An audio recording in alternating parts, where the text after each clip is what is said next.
¿qué tal? ¿Cómo están? Buenas noches. Estamos arrancando Carao Cruz. Estamos en vivo y en directo, 21 en punto. Qué puntualidad, ¿verdad? 21 en punto la temperatura.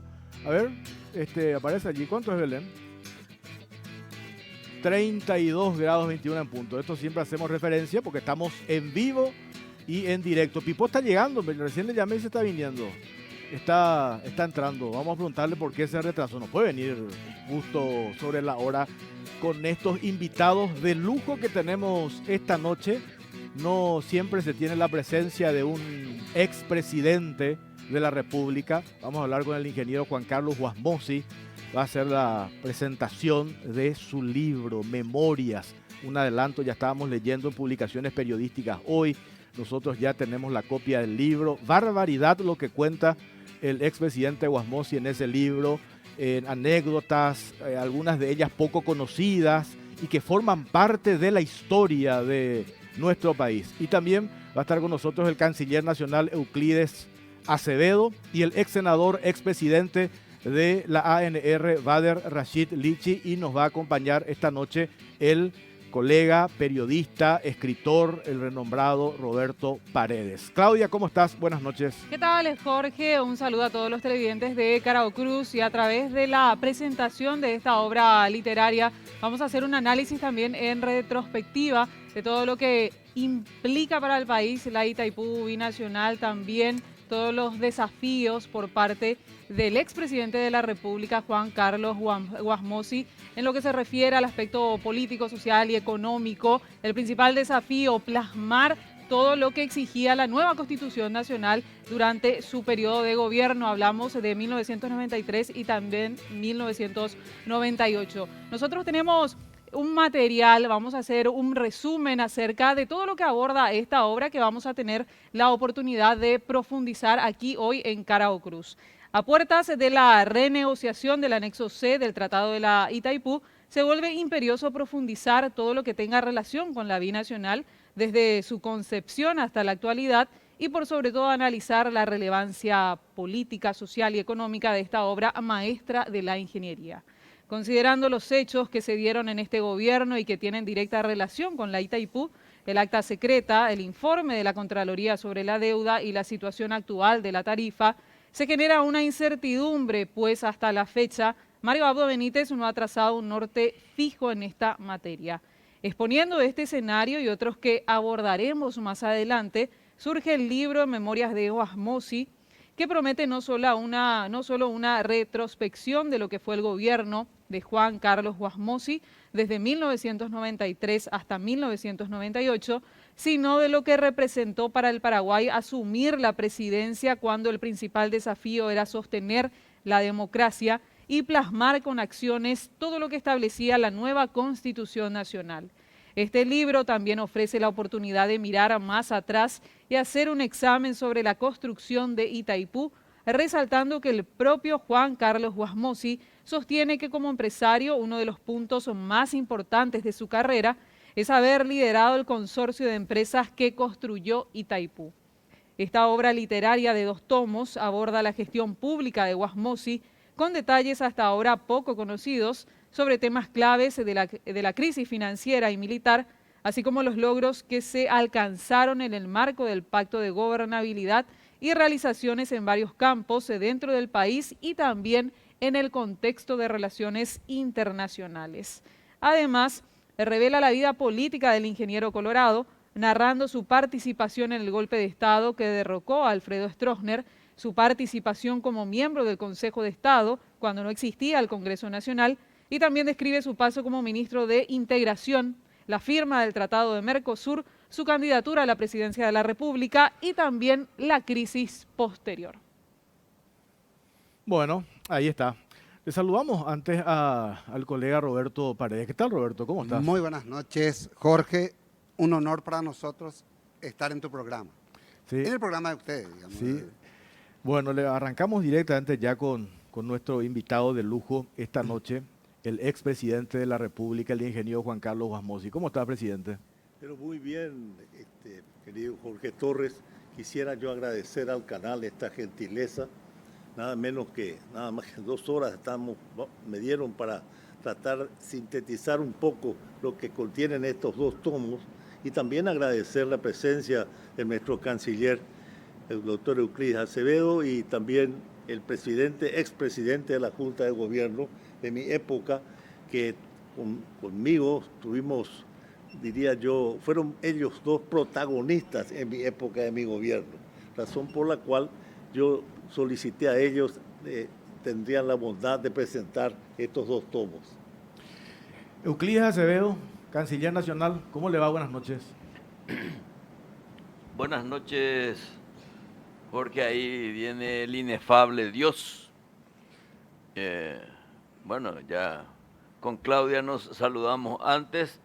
Bueno, es como dijo Roberto Paredes, lo que queremos es condimentar este programa de mucha atención dominguera, no solamente por el contenido, sino por las controversias que desata, por los conflictos que produce y por el camino que orienta el programa.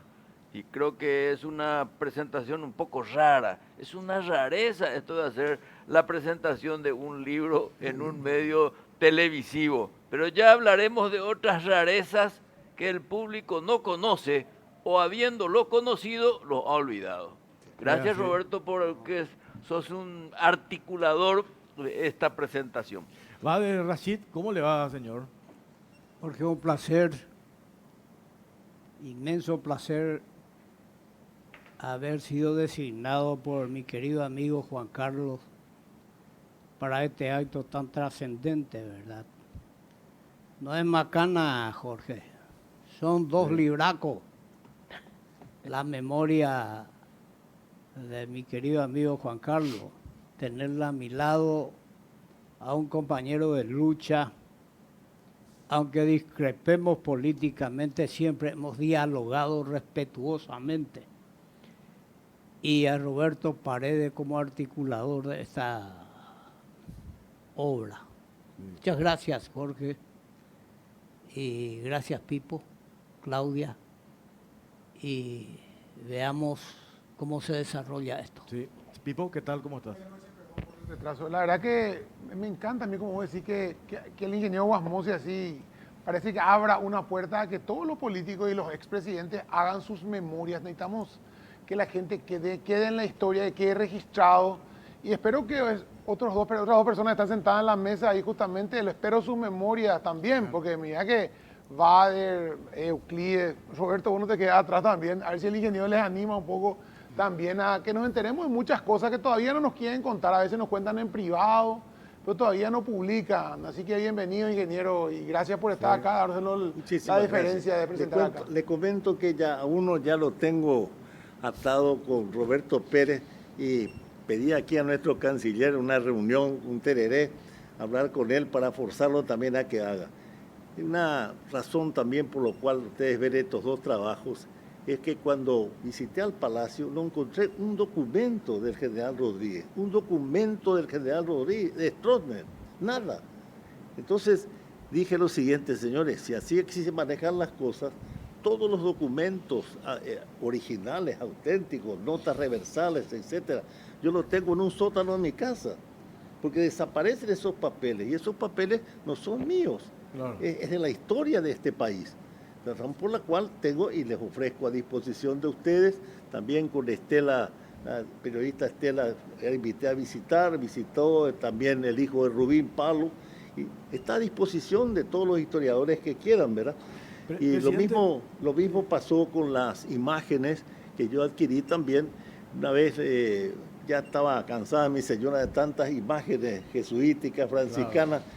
Y bueno, vamos a regalarla esta a Monseñor Blujaki. Tenía al lado de la catedral había un museo y esa imagen se robó.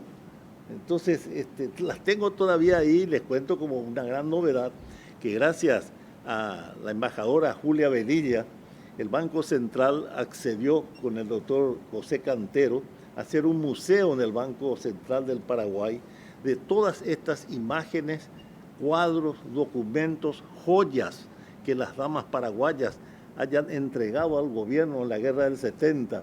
O sea, va a ser una cosa linda. El Banco Central ahora está todo digitado y diría yo, el salón grande es el doctor José Cantero, destinó a hacer ahí como unos nichos, escaparates de exposición de todas esas cosas.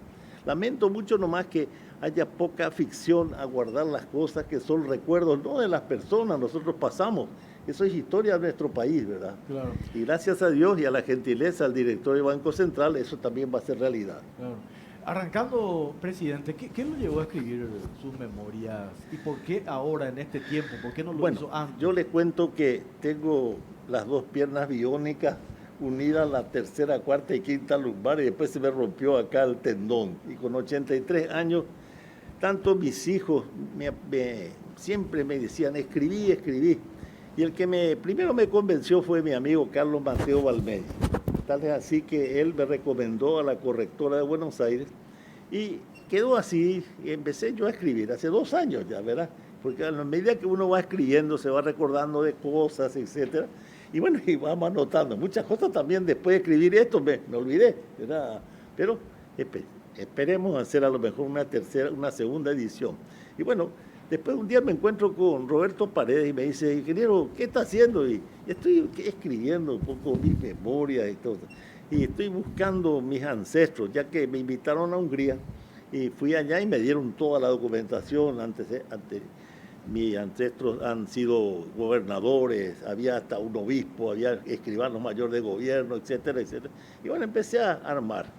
Y me encuentro también con otro amigo y me dice, mira, ingeniero, no existe árbol genealógico. Acá en el Paraguay tenemos una enredadera, porque si escarbamos un poco, casi todos somos parientes, al final de cuentas, por algunos lazos, ¿verdad? Y bueno, y gracias a Roberto Paredes, que me insistía y como uno de esos prefectos de disciplina insistió y aquí está el acto.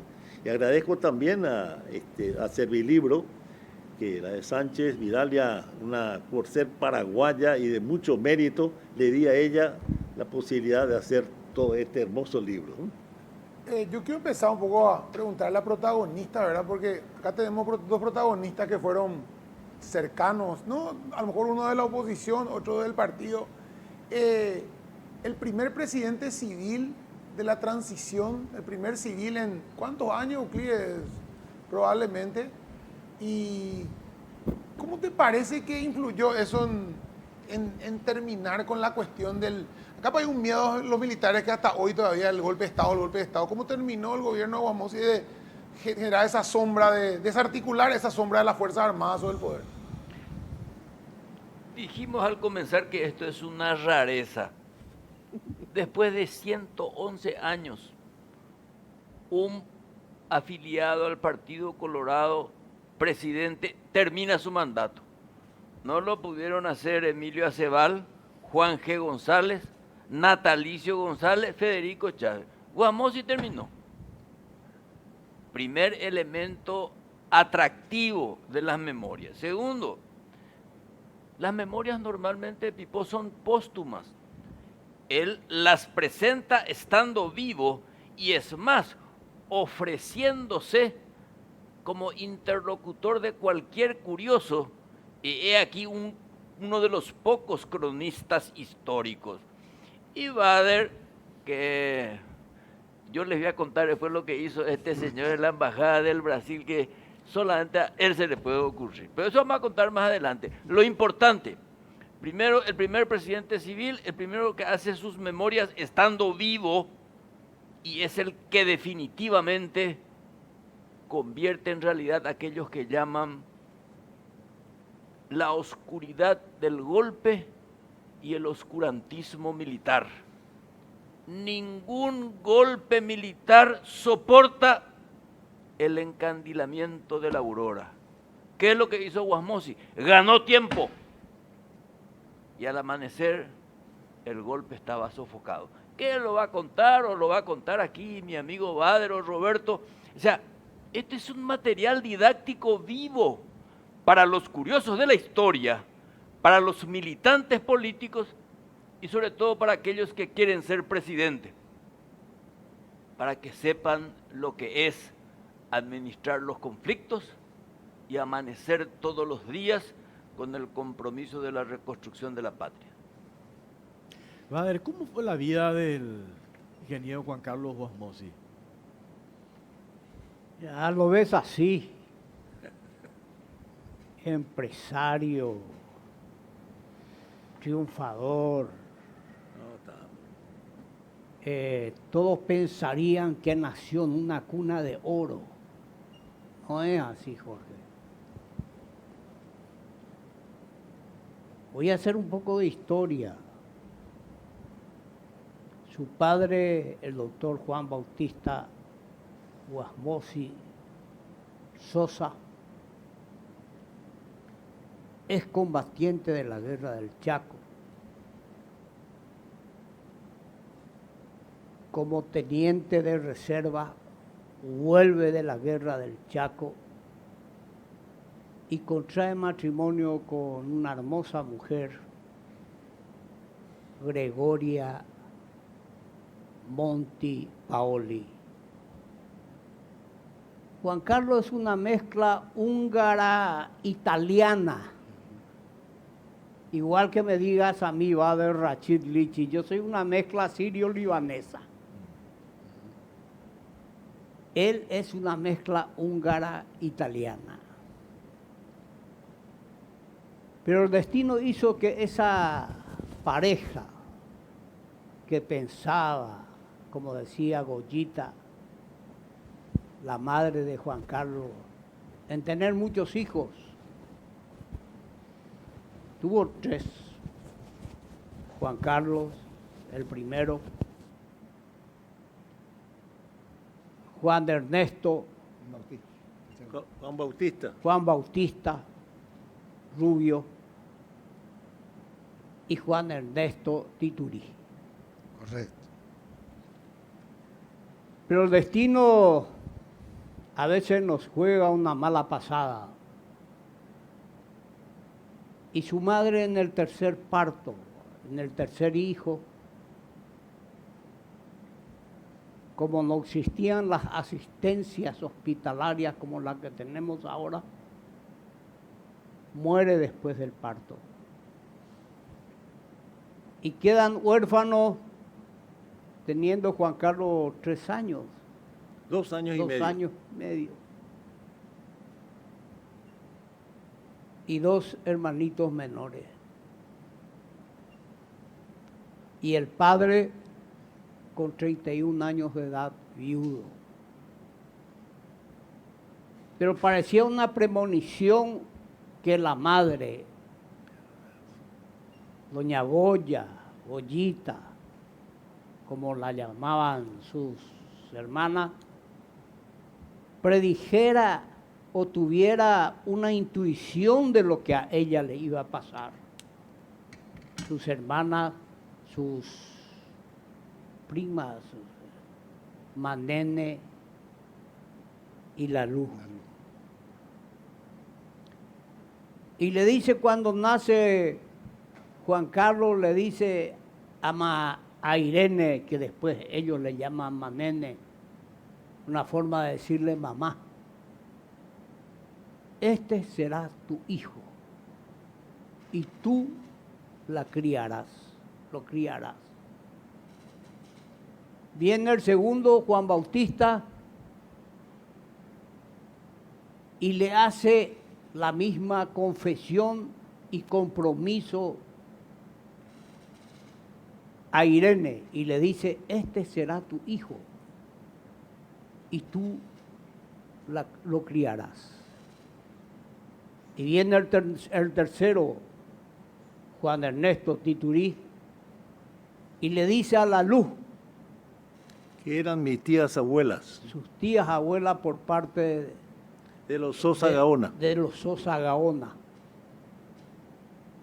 Este será tu hijo y tú la criarás. Y muere ella después del parto. Y quedan huérfanos a cargo de estas 2 tías abuelas. Y el padre, 31 años, llegado de la guerra del Chaco, se recibe de abogado y sostenía la familia. La familia vivía en la calle Estados Unidos y España. Pegado por la casa de ellos está lo que anteriormente era el Partido Colorado, que estaba frente a lo que fue el Ministerio de Industria y Comercio. Sí. Y comienza la vida de ellos como huérfanos, criados por estas dos honorables señoras de impecable trayectoria y honestidad, solteras las dos. Porque uno puede ser decente un día, 2 días o 3 días, pero no toda la vida. Y Manene y la Luz murieron decentes, criando a estos 3 menores. Esa es una historia para comprender de que Juan Carlos Guasmosi fue huérfano a los 2 años y medio después de la Guerra del Chaco y con un estado de miseria en que el padre apenas trabajaba. Se mantuvieron muy bien porque crearon una empresa de transporte entre Juan Bautista Guasmosi Sosa y las 2 hermanas. Las 2 tías. Las dos tías. Uno que iba a Quindú y otro a San Bernardino.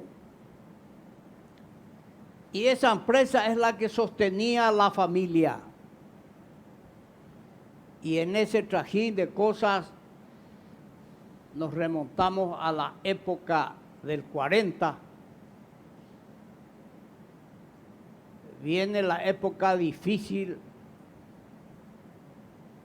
después del gobierno de José Félix Estigarribia, el gobierno de Higinio Morínigo con características filo-nazi, por la situación que se presentaba en Europa. El padre fue representante en aquel entonces en la Cámara de Representantes por el Partido Liberal.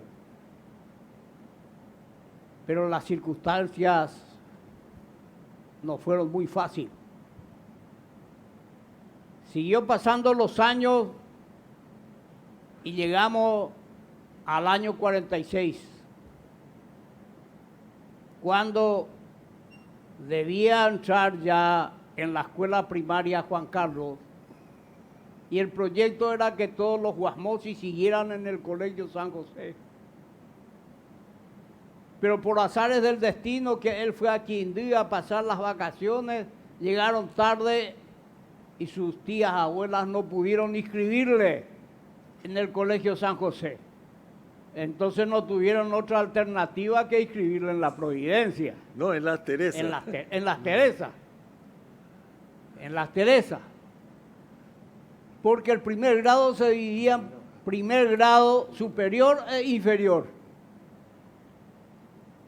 Y también en esa circunstancia se inscribe Manzoni, su primo. Pero como salieron tan buenos alumnos al año siguiente, entonces se inscriben en el Colegio San José. Y son alumnos del Colegio San José hasta recibirse como con medalla de oro como mejor alumno. Pero no termina ahí la historia. En el 46 el padre se ve obligado a huir del país y a refugiarse en Clorinda, en la casa de un primo, Valderio, pariente de los Monti, donde estaban refugiados todos los grandes dirigentes partidarios liberales. Señor Valteiro se llamaba. Valteiro. Hay un paréntesis, Euclides, después, año duro para todos, después del 47, ¿verdad? Haciendo la cronología que está haciendo Bader. Correcto. Y el destierro del padre del ingeniero se da Después del 47. No, será en la antes. revolución del 47. Antes En la revolución. En la del revolución del 47. 47. ¿Por qué? Porque le avisan de que él iba a ser apresado. Y se escapa, no llevando nada. Pero ¿qué sucede? A esa flota de transporte, que era una pequeña empresa, fue confiscada. Y la casa donde vivían ellos también sufrió la misma suerte. De tal modo que ellos fueron recogidos por los Manzoni, Así es. donde pasaron a vivir, gracias también a la caridad de los parientes, De la hermana de mi padre. hermana de tu padre. Puede ser que yo me olvide dentro de estos 2 libros, pero por favor ayúdame. Yo veía, si me permitís, Fader, Sí, cuando los Punandí, a cargo de Volta-Gaona, embarcaba en los camiones que eran de papá y de mis tías, frente a casa, y a los que lo tomaban preso, lo ponían en la cárcel Santa Teresita. que Era estaba- el colegio primero de las Teresas, antes de mudarse a Mariscal López, y eso sirvió de cárcel política. que estaba muy cerca de tu Estaba casa. al lado de la casa de don Alfonso dos Santos, que después se transformó en una hogar universitaria donde don Mario Audo Benítez fue el promotor y Es decir, se convirtió en una residencia universitaria. así mismo. Y ahí estaba la cárcel y una vez se escaparon los tipos que estaban presos, cortaban, porque no era una cárcel, ¿verdad? Era una especie de una ventana con rejillas así. Bueno, cortaron ahí, abrieron la puerta y por los tejados de las casas, de los Burró, Angulo, pasaron por la otra así y se bajaron por el tanque de agua de mi casa. Y uno de ellos, que encontró una escalera en la Junta de Gobierno, yo tenía 8 años en ese entonces y hablaba con los guardias, con todo, o sea que entramos en la Junta de Gobierno como si fuesen chiquilines, nadie nos atajaba. Había una escalera que dejó un pintor y el tipo ese se bajó por la escalera y encontró en la percha un pañuelo colorado, se puso y salió por delante. Y nadie Ese lo no atajó. tuvo problema. Ese se escapó. Ese se escapó. Son anécdotas. Ese no sí. tuvo problema. Pero esas son las anécdotas que quiero contar de cómo se criaron. Fueron criados por sus tías, abuelas, huérfanos. Pero antes de eso, el padre va a la Argentina, actúa como chofer y por último va a Buenos Aires, donde vuelve a contraer matrimonio con una persona de apellido Paraguaya. Merzán. Merzán Ruiz. Ruiz Merzán. Merzán. Ruiz Merzán. Donde tienen, Del cual nacieron mis dos hermanos. Oscar y Marita. Sí. pero realmente con quienes se dio y se crió Juan Carlos fueron con Rubio y con Titurí, con sus 2 hermanos, Juan Bautista y Juan Ernesto. Por las tías, abuelas. Ingeniero, ¿qué le lleva a un empresario? Dijo, un empresario que tenía todo exitoso, estaba tranquilo en tu casa, en tu empresa, en tu estancia, y te dicen, ¿no quieres ser presidente, ingeniero? Te dice, ¿quién te dice eso? ¿Quién te invita? ¿Quién te tira al centro? Bueno, mire, te voy a contar un poco cuando el general Gallardone era intendente de esta ciudad de Asunción. Estaba el ingeniero Mericles Modesto, Sí. director general de la municipalidad. Y el general Gallardone viaja a Estados Unidos para un programa de viviendas.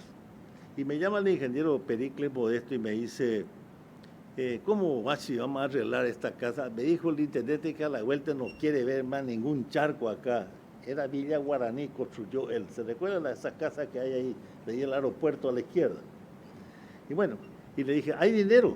Sí, hay medio, tengo autorización.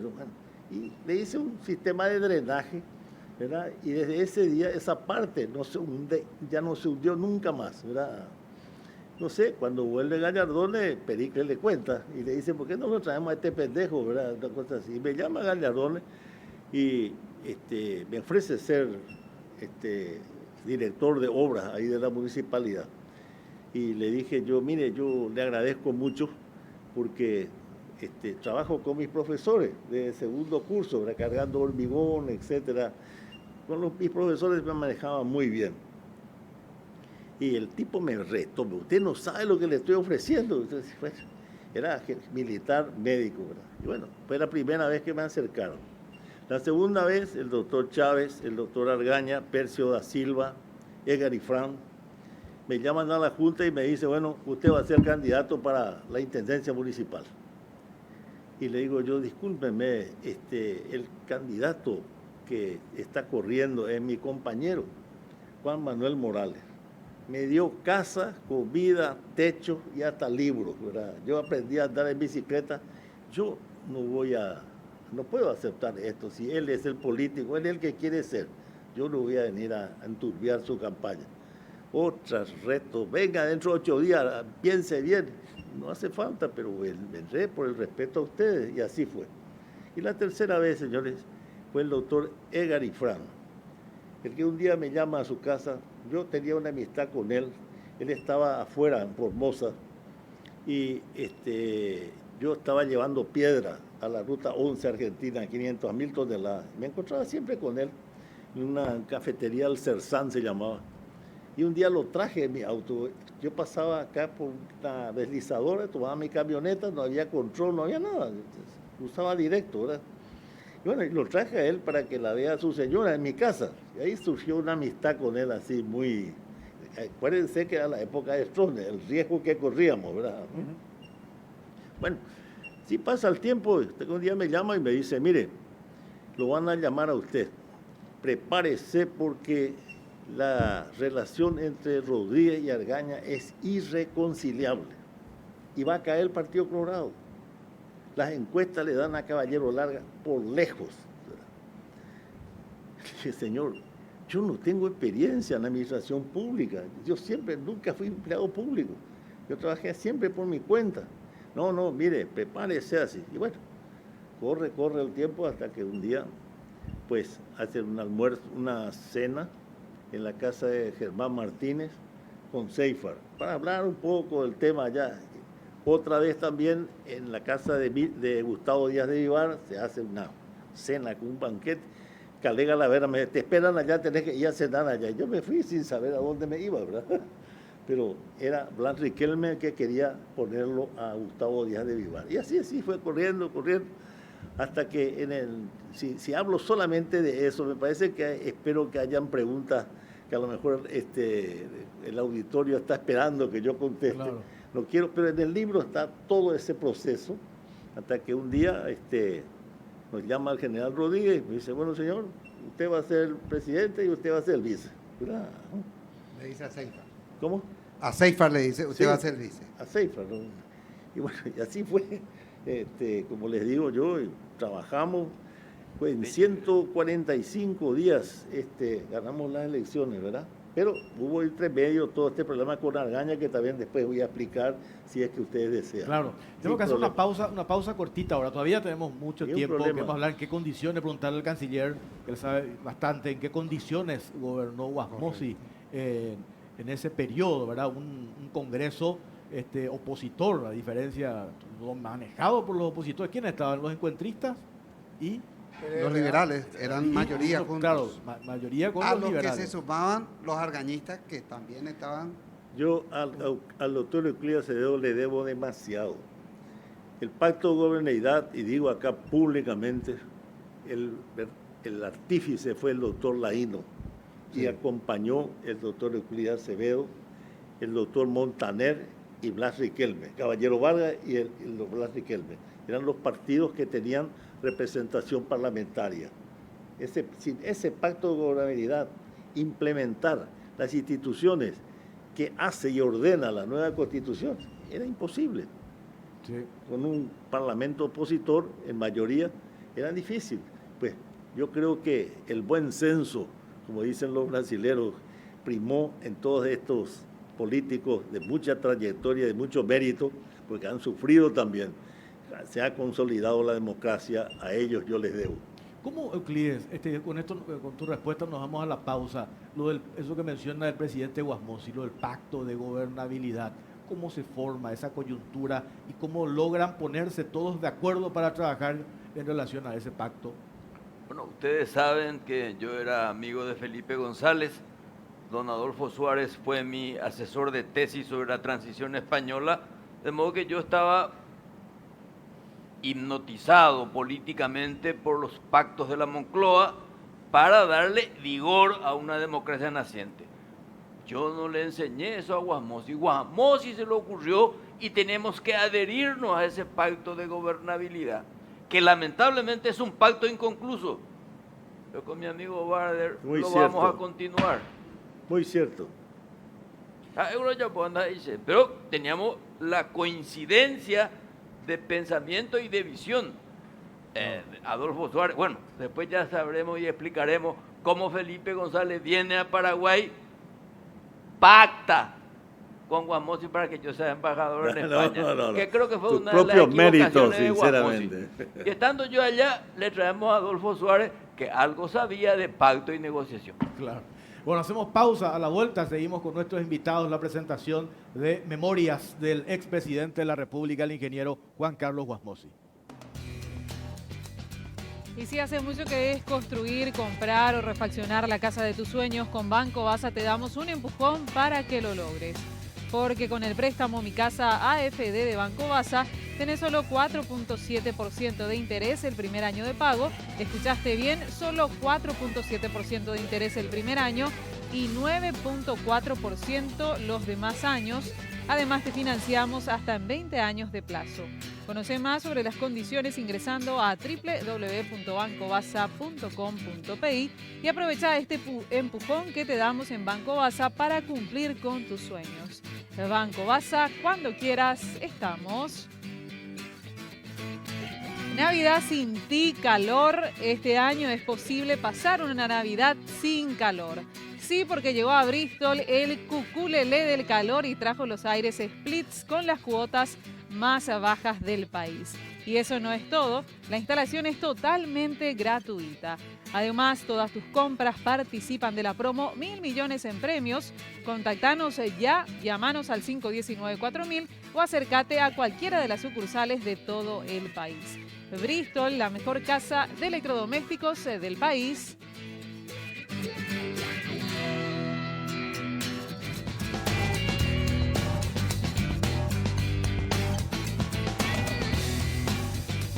Seguimos en Carao Cruz, estamos en vivo y en directo. Presidente, sus dos grandes actividades antes de llegar a la presidencia de la República.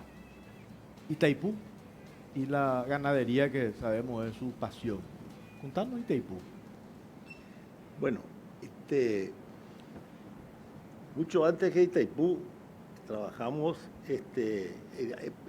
siendo estudiantes, ¿verdad? Controlábamos el hormigón de las obras de Antelco, de lo otro, con mi compañero Juan José Bocio, ¿verdad? Antes de estudiar. Después nos encontramos con Denis Tómboli y Roberto Veraviersi, y primeramente con Enrique Gómez compró una hormigonera, porque antes se hacía a mano. Estamos hablando de cuando la incipiente ingeniería de este país, ¿verdad? Bueno, formamos una empresa constructora y trabajamos. Lógicamente, la gente se peleaba por ocupar cargos del Estado. Donde habían una hueca para ingenieros eran obras públicas, Antelco, salud, IPS y educación. Y la ANDE, ¿verdad? Que era otra rama de la ingeniería. Bueno, pues nosotros siempre en el sector privado, ¿verdad? Tal es así que cuando sale Itaipú, como decía el doctor Ezequiel González Alsina, mopa la yajata, guati ciencia ficción, decía por Itaipú, ¿verdad? Primero que la gente no creyó en Itaipú. Y habían muy pocos ingenieros. A veces yo contestaba cuando Argaña me decía, son los varones de Itaipú. Y le dije, es que no podían haber sido mujeres de Itaipú porque no había mujeres ingenieras. Había una sola, que era Staniszewski, ¿verdad? La profesora era una mujer. Después sí, había una mujer en cada curso.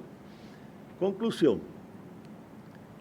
Vienen las empresas, los empresarios brasileños a buscar con quién asociarse. ¿Con quiénes se van a asociar? No con la gente que tiene trabajo con el Estado, va a los particulares.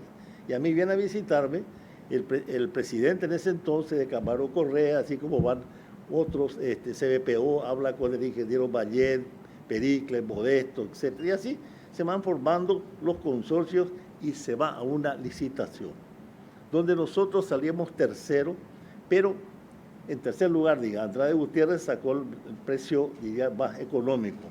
Pero en el contrato que yo había firmado con don Sebastián, la participación paraguaya era mayor y había que trabajar. Muy bien. Empieza la lucha de allá para ver a quién se la adjudica con esto, con lo otro. Acuérdense que era la etapa militar, no puedo asegurar, pero habrán tenido cada uno un general atrás, ¿verdad? En el Brasil. Al final dicen, señores, acá se tienen que unir los brasileños en conjunto y los paraguayos en conjunto. La obra es demasiado delicada para darle a un solo consorcio. Era demasiado grande también, me imagino. Era la obra más grande del mundo, ¿verdad? Entonces así se formó Unicon en el Brasil y Connempa en el Paraguay, de la cual me eligieron a mí como presidente, digamos, ¿verdad? Yo reconozco y valoro el gesto de gente mucho mayor que yo, como don Luis Montero de Vargas, Bauman, etcétera, los Barray, don Augusto. Eran hombres de 60 años, ¿verdad? Por arriba. Yo tenía 35 años cuando comenzó Itaipú. Entonces, y querer confiar en nosotros, ¿verdad? Realmente valoro ese gesto. Yo a veces veo a mis hijos que ya tienen 40 y digo, yo a los 35, pues, ¿verdad? Uno tiene cierto temor, ¿verdad? Y tuvimos el apoyo. Y en las negociaciones, lógicamente, que intentaron dar, por ejemplo, un porcentaje, el 1% creo que eso de la facturación, y quedaron en nuestra casa. Y ahí fue una lucha terrible, porque se había deshecho la sociedad con Tomboli, Benavides ya se había retirado, y como le digo, estábamos haciendo los monoblocks del IBU, y no pagaban, estaban bastante estrechos, mucha estrechez económica de mi parte, ¿verdad? Pero pagué todo, haciendo todas las excavaciones de los bancos de este país, cobraba por sacar la tierra y vendía la tierra, y en fin, así que en el año 70 yo debía $1 millón, pagué hasta el último centavo, y para el banco Citibank, que era el banco piloto para los créditos de Itaipú, cuando fuimos a pedir el primer crédito,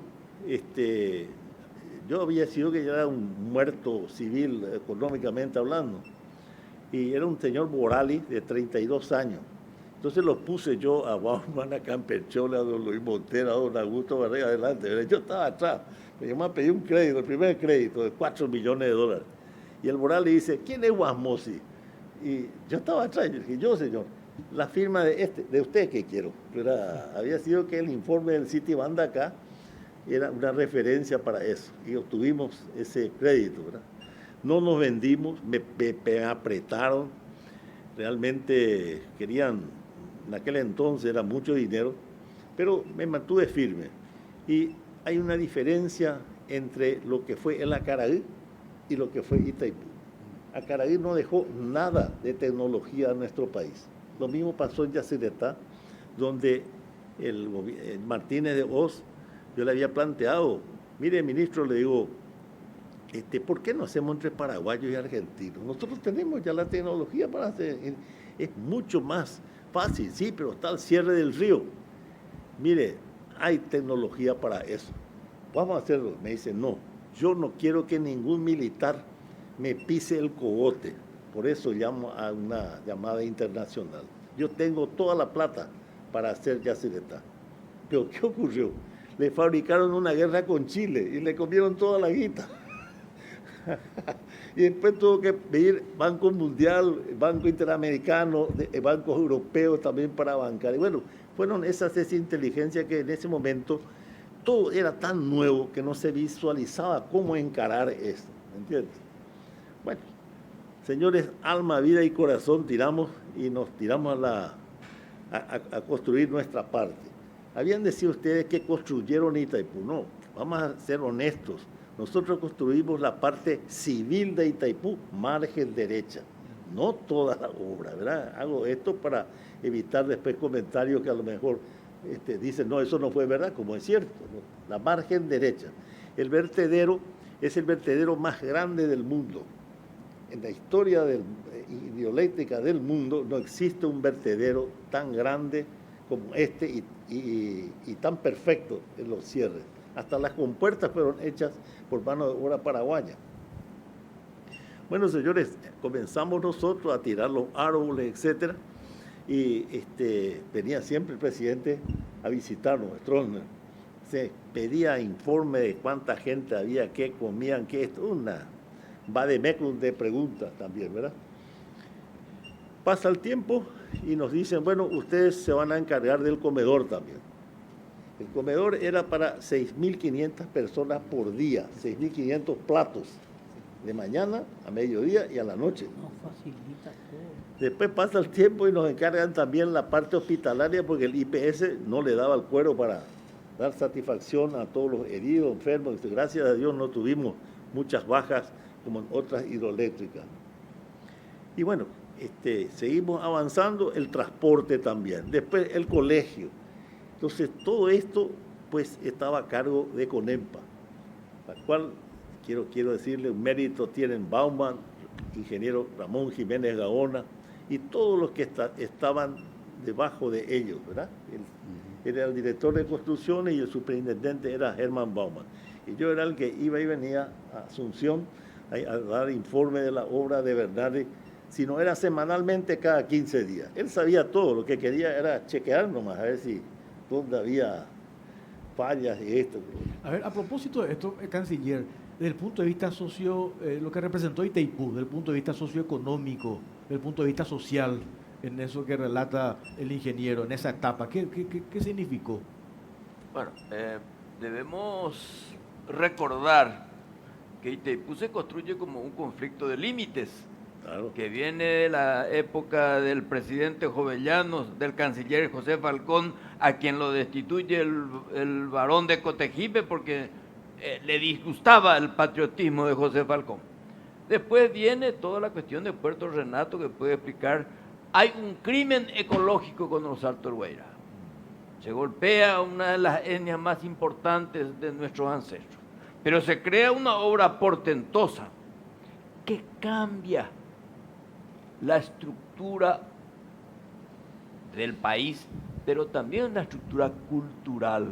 Entramos en la sociedad del consumo, había mucha prosperidad, entramos en la fascinación de gastar, porque está la plata. Si eran todos paraguayos, iban y venían. Imagínate vos lo que es montar comedor para 6.000 tipos.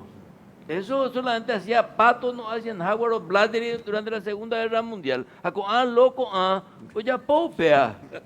Entonces se transformó la República en términos estructurales, pero también en términos culturales.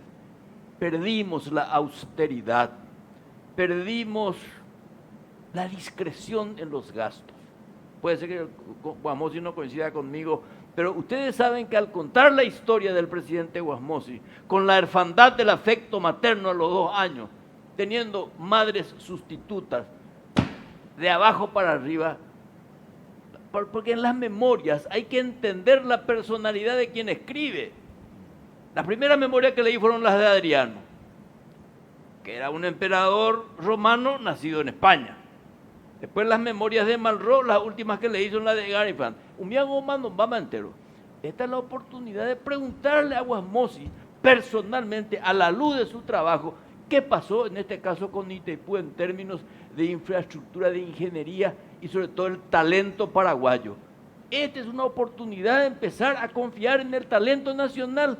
Esa costumbre, ese complejo de inferioridad de que los brasileños son mejores que nosotros, los alemanes mejores que nosotros, los italianos del Atorno con la caravera. ¡Mentira! Había muchos locos como Guasmosi que se empezaron a enfrentar con esta gente. Claro, venían de abajo, no venían de cuna de oro, como explicó muy bien aquí el amigo Bader. Entonces, ¿qué es Guasmosi? Un hombre entrenado en la tragedia, pero también un hombre que por la vía del afecto y su tenacidad, es un hombre que fue entrenado para el éxito. Este es un inteligente retobado. Vader, ¿cómo se templa el carácter de una persona que va a tener, sus decisiones van a ser determinantes para el futuro de un país? Pero Juan Carlos Guasmosi pasó por situaciones difíciles, Jorge y Pablo. Hay que ver el origen. Ya te expliqué la parte de su infancia. Yo quiero tomar como anécdota una partecita de cómo se forma su carácter. Porque así como tuvo momentos de felicidad y de triunfo en la obra, tuvo un momento que pasó muy difícil con la pérdida de un hijo. Sí. Pero voy a contar una anécdota. Era ya ingeniero en el año 62. Tenía una moto Honda 50. Y van pasando dos estudiantes, dos señoritas. Y el sinvergüenza que lo tenemos aquí enfrente, ve a una de ellas y dice, esta va a ser para mi señora. Y era Teresa Carrasco. Hermosa. Y entonces, ¿qué hace? Iba Leboico, ingeniero. Calculaba matemáticamente cómo iba a llegar. Y se hace autonombrar en el censo que en aquel entonces se realizaba para realizar el censo de la manzana donde estaba Teresa Carrasco. Comía una sinvergüenza. Entonces llega y la conoce a Teresa. Y surge una amistad primero con ellos y en el año 68, ¿verdad? Contraen matrimonio. Y tienen 5 hijos. Juan Carlos, el mayor, Diego, Edgardo, Bruno y el último Álvaro. Sí. Pero lo que es el destino, así como te dije que tuvo momentos de felicidad, también la infelicidad. A los 9 años, su hijo, Juan Carlos, el mayor, se le presenta cáncer en el ojo. A los 9 años, siendo alumno del Colegio San José, brillante alumno, muy querido por sus compañeros. Desde los 9 años hasta los 17, fue un sufrimiento permanente de mi querido amigo Juan Carlos y de mi inolvidable y querida amiga Teresa. Pero más de Teresa, que no le dejaba ni de día ni de noche a su hijo. Y hay una anécdota, antes de fallecer Juan Carlos, su hijo mayor. Ellos tenían una gente muy amiga, una señora que sufría de cáncer y le pide a Juan Carlos, como Juan Carlos también pasó por esa situación, que le tomara a su hija Estela Aguilera, Estela, que es la hija prácticamente de ellos, el día en que ella muere. Y ese día antes de morir, Juan Carlos le llama a Estela el 23 de septiembre. 23 24, a la noche. 24 fallece Juan Carlos. 20. Y el 23 lo llama a Estela y le dice, cuando yo muera, mi pieza será tu pieza. Y a las 2 de la mañana fallece Juan Carlos, el hijo. A mí me cuentan una anécdota que todavía nunca he conversado con él por el respeto que le tengo a él, pero principalmente a Teresa, de que Juan Carlos se acostó en el medio de ellos dos. Y ahí falleció. ¿Es así o no? Así es, de la mano. De la mano. Así como tuvo momentos de éxito, momentos de sufrimiento en su infancia, también tuvo en su matrimonio con la pérdida de un hijo, Paco.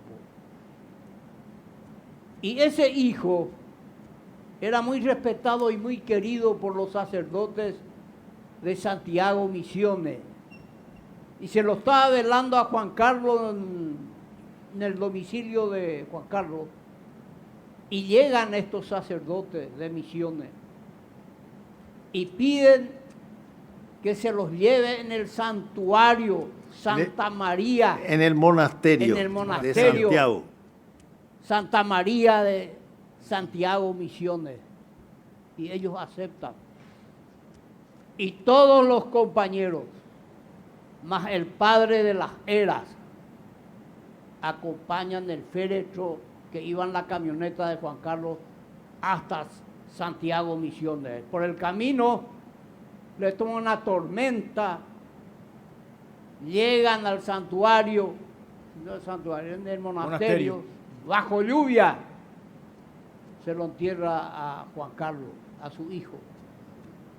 Y el padre de las eras, Alonso de las Heras, recita una poesía escrita por él, dirigida a Juan Carlos. Esa poesía, sí, mi querido Juan Carlos, vale la pena que se sepa cuando una familia es querida y admirada. Quiero nomás decirles a ustedes de que así como tuvieron momentos felices, también tuvieron la desgracia de ese hijo a los 17 años. Es lo que quería decir. Sí. Demasiado generoso, padre. Muchísimas gracias. Ese es un caso, lo del monasterio Tupac María, ¿verdad? Sí. Ahí está Juan Ahí Carlos. está. Hasta... Ahí están enterrados también ahí Sí. el señor Báez y su esposa, la de Boya, que fueron los que cedieron el terreno para que se construya el monasterio. Sí. Y es visitado permanentemente tanto por Juan Carlos que por Teresa en la fecha de su fallecimiento. Sí. Me consta, porque yo estuve en 2 o 3 oportunidades. Tengo que hacer una pausa. ¿sí? Después vamos a hacer política. Después ya entramos en el cruda. tema. El Pipo está ansioso, quiere entrar en el tema político. Como Es ustedes decir, quieran. Fabuloso. ¿eh? Hay una anécdota Sí. cortita nomás que quisiera contar. Antes de Itaipú, ellos hacen un voladizo en el Olimpia, ¿verdad? Y lo hace la empresa Tomboli, Vera, Viersi, Guasmosi. Y se van esa noche, se van, pues viene una tormenta acá, una lluvia. Pero... Y se van para asistir la caída de los laizos. No, pero ¿a quién Por le mate, piden? ¿verdad? ¿A quién le piden, Roberto? A don Elías Saba. Sí. A don Elías Saba la autoriza. Pero no es que la autoriza por autorizar, le dice, "Ay, mi viejo, espera un momento. Yo voy a hacer revisar este documento en el Brasil." Como buen turco. La revisión del cálculo. Y la revisión del cálculo. Y don Elías hace revisar. Y cuando ellos terminan, entonces, hay que descontar 50,000 guaraníes porque yo hice revisar. En aquel entonces. Sí. Esa es como una anécdota. Amanecieron ahí, Jorge, Pipo, Claudia, para ver caer en los laizos, que nunca cayó.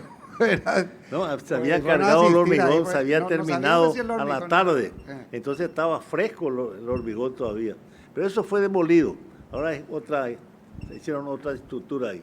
Jorge, yo quiero, perdóname, Sí. cuando en el próximo blog, él trató el tema de Itaipú, ¿verdad? Sí. Entramos en política ahora, Pero hablar de los política. orígenes, así como dijo mi querido hermano Euclides, hay que conocer el origen de cómo surgió el Tratado de Itaipú, que muchos desconocen, que fue la base fundamental para deslindar responsabilidades sobre Puerto Renato. Esa es una anécdota que quiero contar y que Correcto. quizás muchos paraguayos no conozcan ni lo van a conocer. Pausa, hacemos breve, venimos enseguida. Volvió Shell, volvió a cargar la calidad de sus combustibles más avanzados. Shell V-Power Nafta y Shell V-Power Diesel con la nueva tecnología Dynaflex que reduce la fricción y permite remover hasta el 80% de los residuos acumulados en el motor mejorando su rendimiento. Encontrá la primera estación Shell en Aviadores del Chaco y San Martín.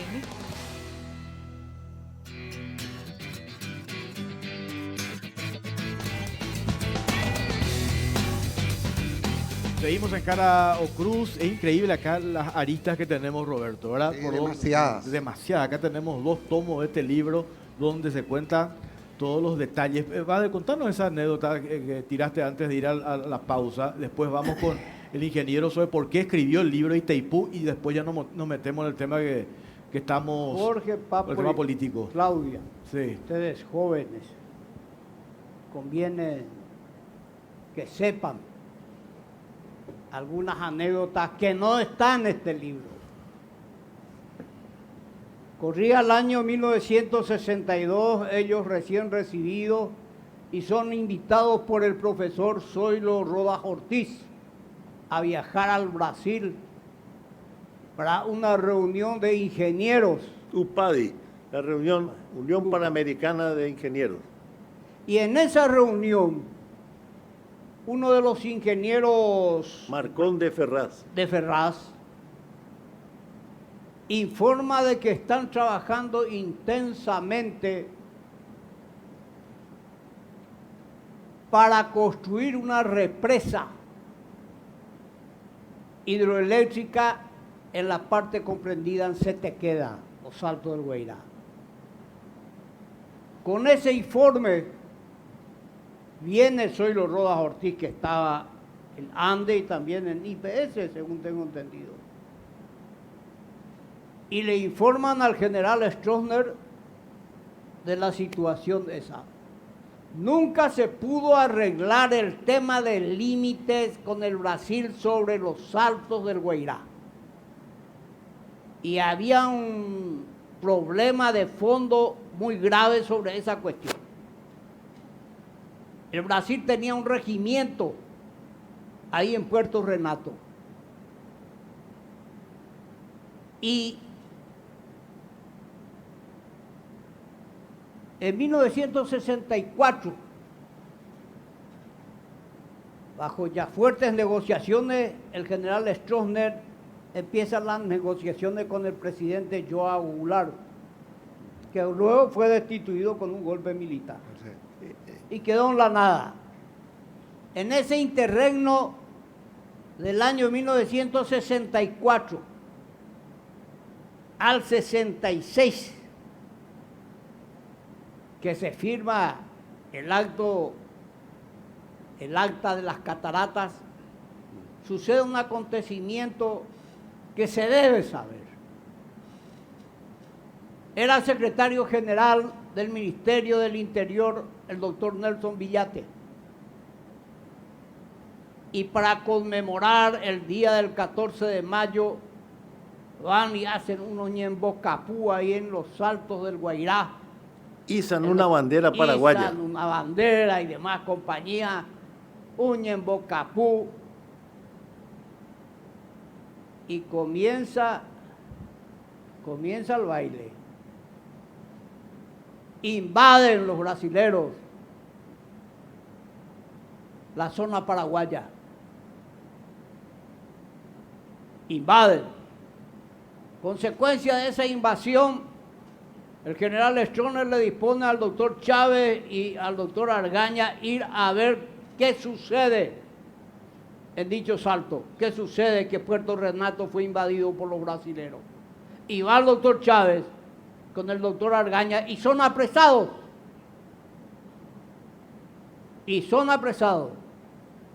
Tuvo que intervenir la Cancillería, los presidentes para liberarlos. Si me permitís, creo que no fue el doctor Chávez ni el doctor Argaña, fue Teruco Papalardo, Nelson Villate, el Godinot de Viler y el coronel Emilio Mesa Guerrero, nuestro profesor de topografía. Eso fue al principio. Esos fueron los que fueron apresados. Y el capitán brasilero, al decirle Papalardo, yo soy Papalardo, reconocían, eran los dueños de Campanario, de donde se venía la hierba antes que se hiciera el ferrocarril de Campo Grande a San Paulo. ellos fueron los apresados. Tal es así que lo desvisten al coronel Emicio Guerrero, pues tenía una pistola. Y le dice Papalardo, yo te voy a regalar 10, 20 pistolas, pero déjala por favor esto acá, si no estos tipos nos van a liquidar a nosotros.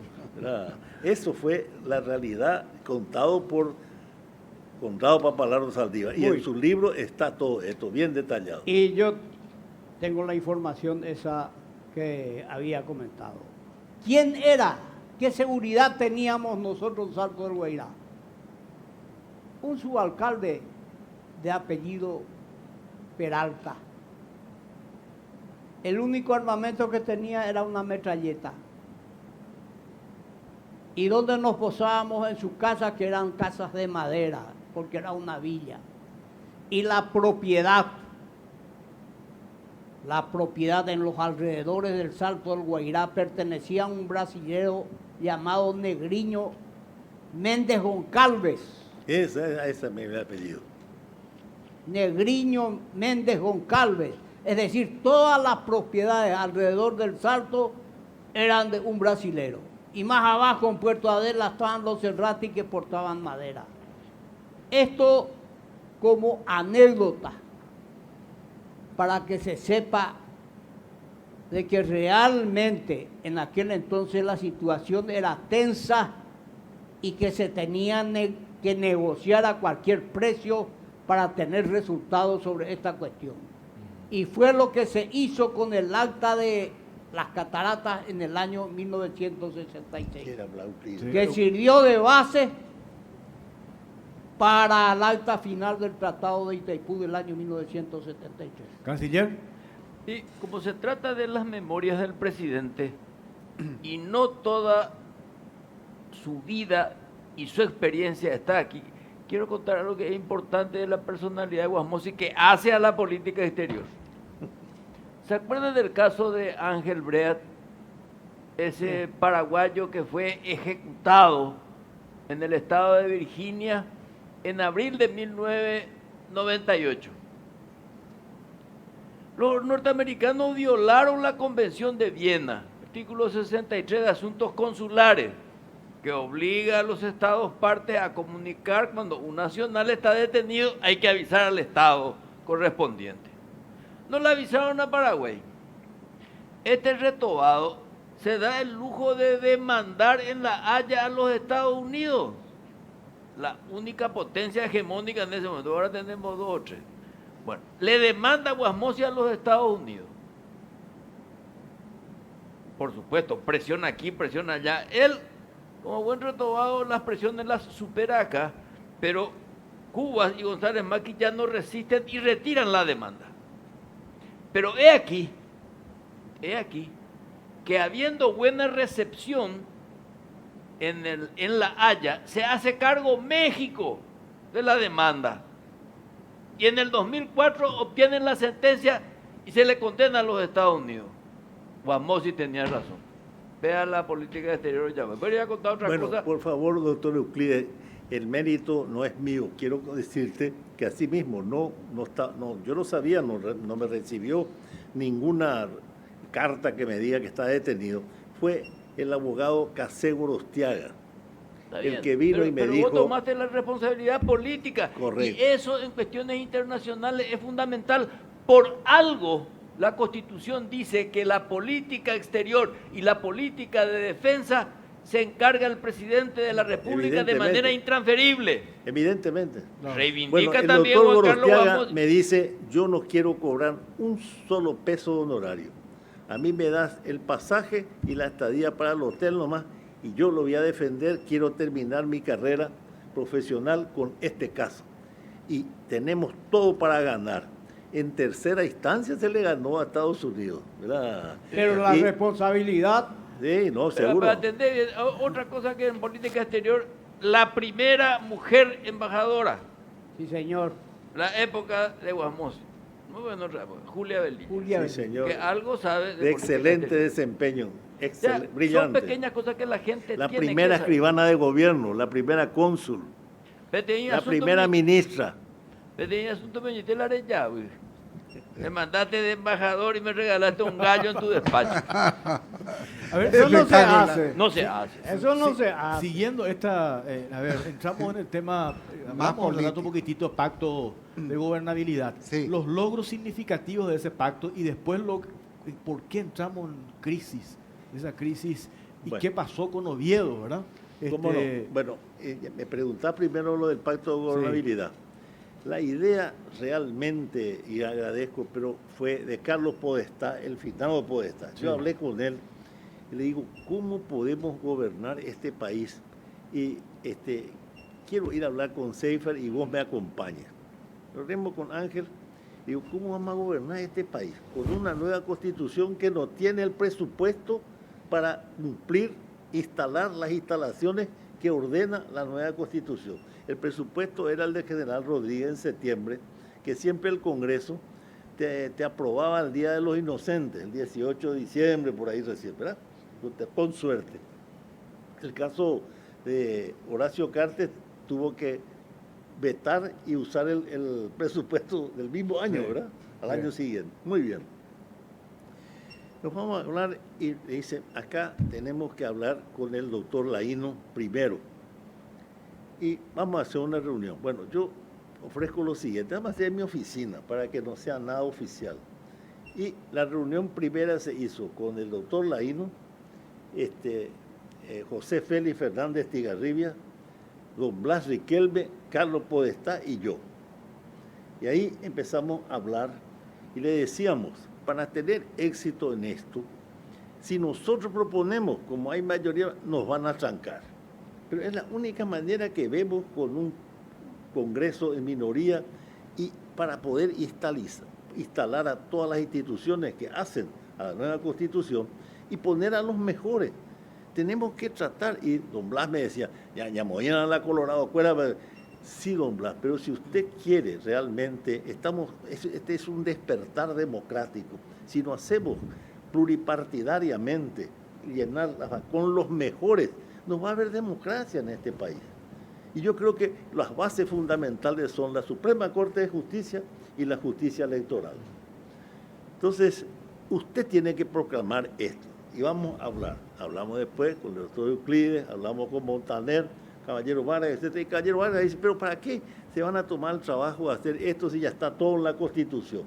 No, acá hay que dialogar para poder concertar, que es lo que no se hace ahora. Ahora se ladra nomás, se plaguea, pero ahora se podía haber hecho otro pacto de gobernabilidad. Por eso el doctor Euclides dice que es incompleto, y es cierto, hicimos lo que pudimos, pero en un tiempo lapso así no se puede hacer todo lo que tiene que hacerse, todas las reformas económicas que se deben hacer hasta hoy, ¿verdad? No se han hecho. Bueno, ese pacto de gobernabilidad sirvió, y no me van a decir, me decían que era la mejor Corte Suprema de Justicia, yo los invité en Buricharoga a todos ellos, un tallarín de noche, agua. Señores, vamos a tratar de hacer la Corte Suprema de Justicia la mejor con los mejores. Y tenía todos los currículos que yo había preparado. Y empezamos. Y así, ellos, los representantes parlamentarios, se forma el Consejo de la Magistratura y se eligen a veces dos personas de una misma terna que ellos mismos hicieron y fue la mejor corte. Después pasamos a la Corte Suprema de Justicia Electoral. Era un cuartel, no tenía dónde irse, ni tampoco el rubro. Entonces yo lo llamo al general Noguera, le digo, general, ¿qué le parece si este cuartel para reclutamiento nomás me parece muy grande? ¿Por qué no le cedemos a la justicia electoral? Muy bien, estamos de acuerdo, señor. Voy a hablar en el día del comando, y ahí planteé y yo tienen nuestro apoyo. Hicimos así, le cedimos donde está ahora la justicia electoral. estaba detrás de la embajada. Y quedó la parte de atrás para la parte de conscripciones y la de adelante para la justicia electoral. Bueno, lastimosamente tuve que cambiarlo después al doctor Moyoli porque puso unas bolsas ahí casi peleándose con el general que estaba del lado de reclutamiento. Y bueno, se superó ese tema. Vino Ramírez Zambonini, Juan Manuel Morales, Rojas, etcétera. Y bueno, yo lo que les quiero decir lo siguiente nomás, que a partir de mi gobierno, esto querría yo hablar en la parte de las elecciones con Argaña, ¿verdad? Y si ustedes quieren me permiten. Sí, Adelante, adelante. Bueno, ¿Qué pasa? Hay que recordar, estamos hablando, retrotraernos un poco a 42 años o 28 años, 38 años atrás. El sistema electoral en el Paraguay era perverso. Primero el padrón, votaban muertos, resucitados, etc. Hay gente que votaba en varios partidos también. ¿Qué es lo que hicimos de entrada con todos ellos? Repito, traigo atrás. Vamos a sanear el padrón electoral. Y se limpió, señores. Tal es así que a partir de mi gobierno, con la Corte Suprema de Justicia Electoral, nadie más protestó una elección. Díganme. Pues subieron colorados, liberales, encuentristas. Nunca más nadie protestó por una elección. O sea, se sacó ese asunto ya trampeateca, esto que lo otro. Se saneó el sistema personal. Entonces, considerando que los cimientos de un ente democrático es una Corte Suprema de Justicia creíble, ¿verdad? Y una justicia electoral que le dé el triunfo a quien merece. Señores, al doctor Argaña decían que hubo fraude, que esto, que lo otro. El sistema es el que era perverso. Yo les recuerdo que cuando las urnas daban el triunfo al doctor Argaña, pues vino mi amigo Emilio Piví Cuba y me dice, vamos, sí, yo estoy esperando, vamos. Y al salir ahí me dice, pero presidente, usted solo no puede decidir esto. No se puede usted ir a reconocer una victoria por las encuestas, ¿verdad? Por las bocas de urna, perdón. Eso decía, ¿verdad? Ustedes tienen que esperar el resultado. Acá tenemos un montón de protestas, de las trampas que han hecho, etcétera, etcétera. Hay que esperar que el tribunal realmente les diga, etcétera. Y me atajaron. Eso es lo que quiero confesar y públicamente estoy diciendo porque es la verdad y tengo testigos de eso, ¿verdad? Bueno, pasa el tiempo, y aquí con Bader es testigo, el doctor Argaña después, posteriormente, no salía de mi casa. Y tal es así que yo soy el culpable de que este señor no haya sido presidente de la República. Estaba el doctor Argaña, estaba Bader, estaba, no sé si Coco Gaona, y no estaba Lucho González. Y me dice, bueno, Lucho González va a ir a la Junta de Gobierno. Y le digo, disculpe, doctor Argaña, él ya tiene habilidades para estar en el Congreso, en la Cámara de Diputados, ¿verdad? Me corregís. Y Bader es un tipo que sabe hablar. Yo creo que para esta etapa de ebullición, el hombre es Bader para la Junta de Gobierno. Tenés razón, ¿ves? Bueno, Bader, vos te vayas a la Junta de Gobierno, ¿sí o no, Bader? ¿Y qué pasó? Se fue Lucho González al Congreso y se resultó ser presidente. Por eso digo, yo le pido siempre disculpas a él. O sea, Bader tuvo que haber sido presidente. Claro. ¿Te salvó o te condenó, Bader? Me parece que me condenó. Tengo que hacer una pausa cortita. Yo quiero preguntarle después Sí. su relación y la historia con Lino Oviedo. Sí, cómo no. Claro. Pausa cortita, venimos enseguida. Si hace mucho querés construir, comprar o refaccionar la casa de tus sueños, con Banco Baza te damos un empujón para que lo logres. Porque con el préstamo Mi Casa AFD de Banco Baza tenés solo 4.7% de interés el primer año de pago. Escuchaste bien, solo 4.7% de interés el primer año y 9.4% los demás años. Además, te financiamos hasta en 20 años de plazo. Conoce más sobre las condiciones ingresando a www.bancobaza.com.pi y aprovecha este empujón que te damos en Banco Baza para cumplir con tus sueños. Banco Baza, cuando quieras, estamos.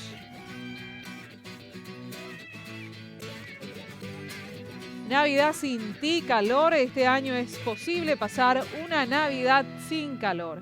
Sí, porque llegó a Bristol el Cuculele del calor y trajo los aires split con las cuotas más bajas del país. Y eso no es todo, la instalación es totalmente gratuita.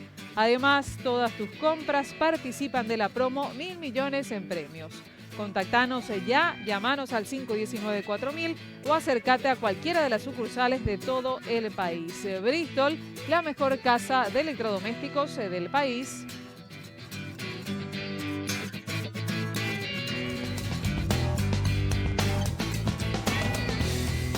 Bueno, tenemos 30 últimos minutos. Acá me dicen que esto queda para el archivo, el programa de Cara o Cruz, por todo lo que acá nuestros protagonistas invitados están revelando, las anécdotas poco conocidas algunas, sin ninguna duda. Presidente Guasmosi, ¿por qué entramos en esa crisis del 96?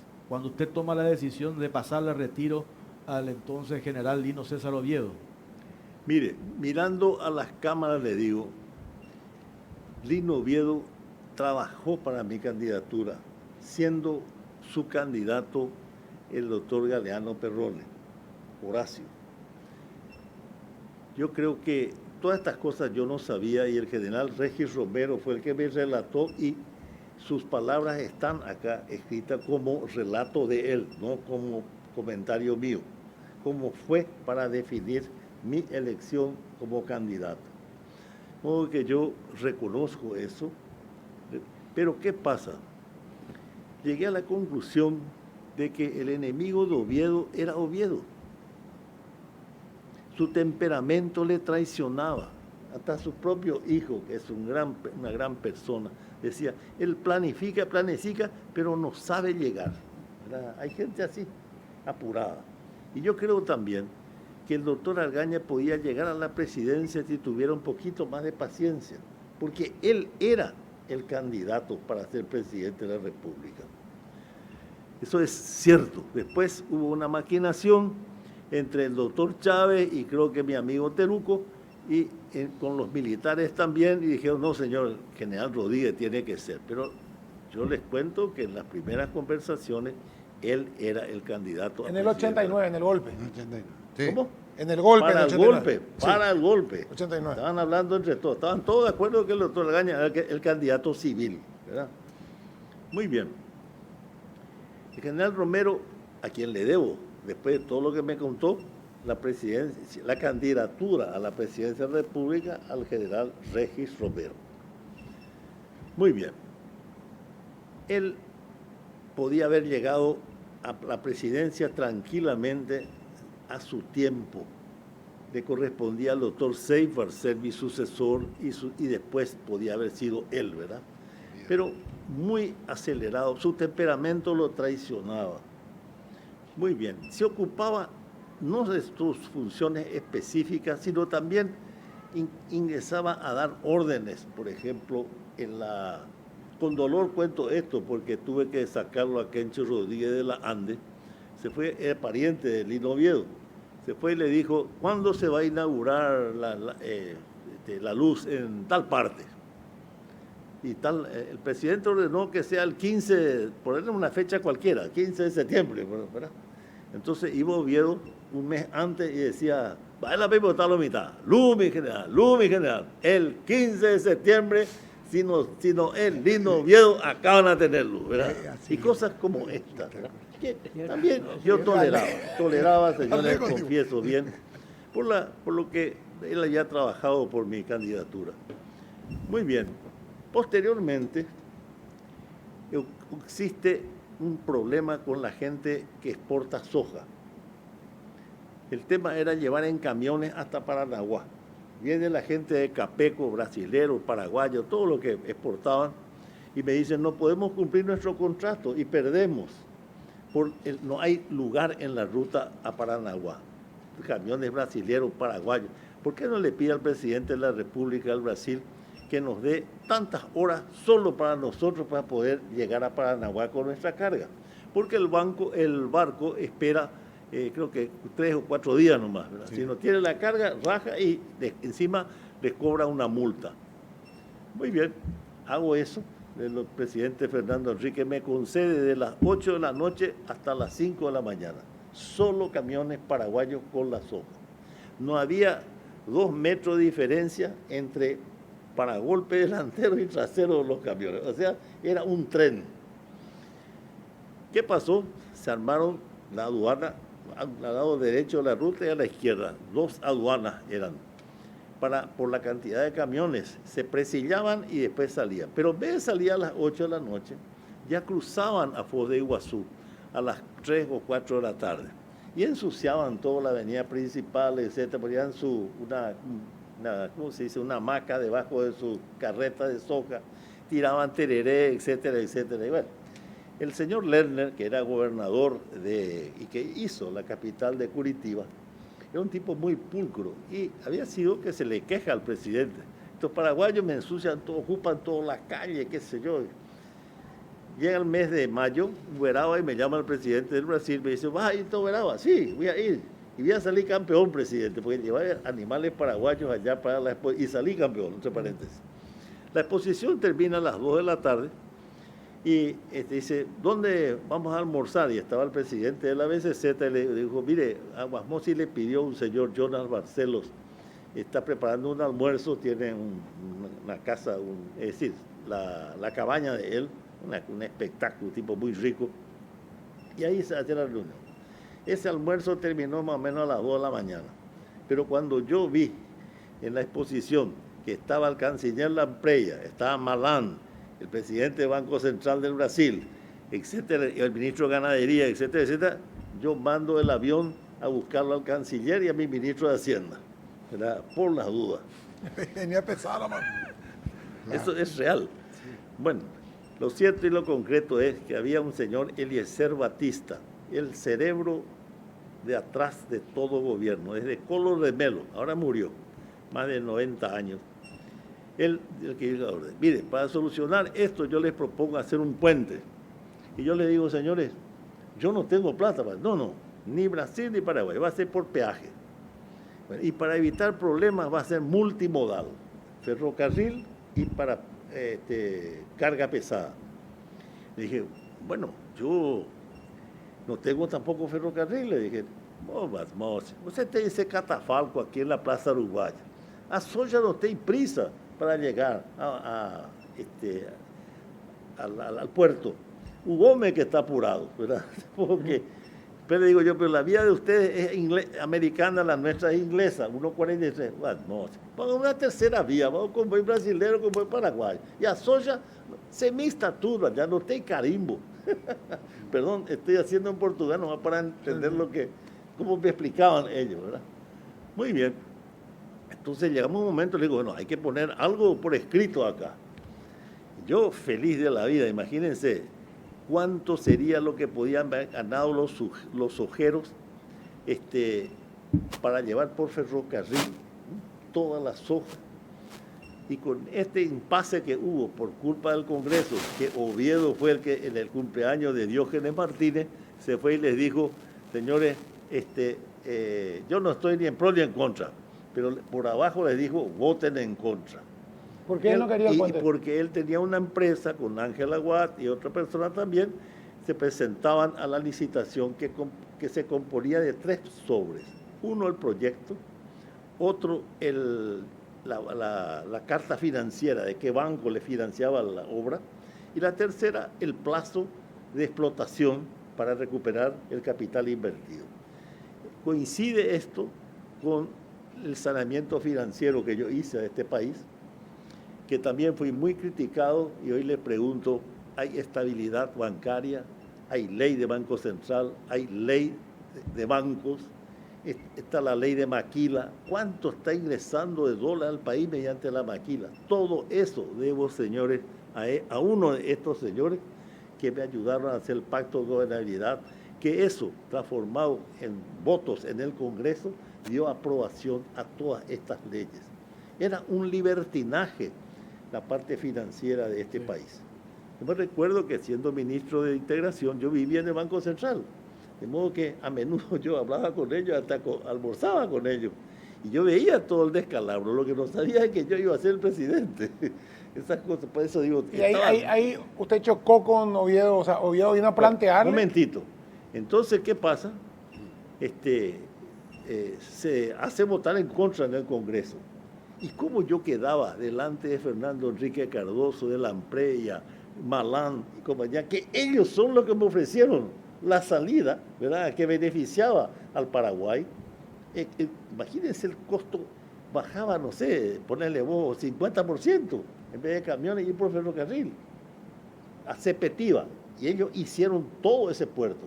Está arriba de Río Janeiro, es para buques de 500.000 a 1 millón de toneladas. Imagínense, como decía, la soja se mezcla, la paraguaya y la brasilera allá, y van los navíos. Y eso hoy no existe. El puente ya no es multimodal. Por eso digo, yo valoro esa relación que yo tenía con el gobierno de Fernando Enrique Cardoso, no solo para esto, haber arreglado la deuda de Itaipú, señores. Una aclaración nomás, presidente, que faltó así, para que quede bien claro, Pipo, ¿por qué vincula con la crisis bancaria? Oviedo con su carta financiera patinó. No, porque Benedito creo que se llamaba. Fueron rajó cerrados. El tipo.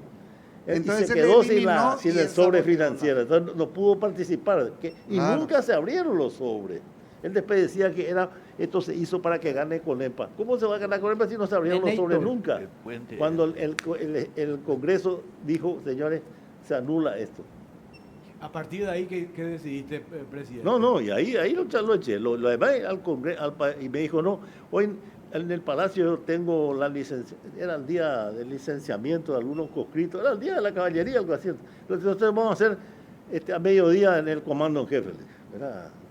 Bueno, y ahí yo presenté, ya hice todo el decreto y le dije, señores, yo acá tengo, general Noguera, esto dejo a su cargo la implementación del cambio del general Oviedo por Díaz del Mar. Y me retiré. Esa es la crisis. Va a ser retiro. Y ahí se inicia Claro. la crisis Claro. tan terrible, ¿verdad? Bueno, Y y ahí acá dijo hoy- que él iba a consultar con sus comandados. Y, señores, yo lo quería a Oviedo, no sé cómo, él no entendió nunca que hay una cosa que lo que es la amistad y otra cosa es la obligación por el cargo que uno ocupa, ¿verdad? Es bien diferente el tema, no hay que confundirlos tanto.